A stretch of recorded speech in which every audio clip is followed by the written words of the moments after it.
If your LG refrigerator ice maker has stopped producing, replacing the unit is a project you can handle in about 30 minutes. Data shows that 85% of ice production failures are fixed simply by swapping out the entire ice maker assembly.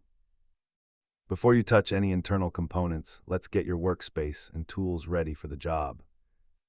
Always unplug the appliance and turn off the water supply before starting to prevent any electrical or flooding hazards. You will only need a basic set of household tools, including a Phillips screwdriver and a small towel for residual water. Locate the mounting screws, slide the assembly out carefully, and be sure to release the wire harness clip gently.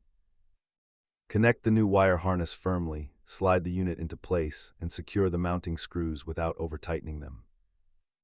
Doing this yourself saves significant labor costs, but consider a professional if you suspect issues with the main control board. You can see the price difference between buying the part yourself and paying for a full professional service call. After installing, restore the water, plug the unit back in, and allow 24 hours for the first batch of ice. Remember to check your water filter status, as a clogged filter is a common reason for slow ice production. Check the description for compatible model numbers and subscribe for more appliance repair guides.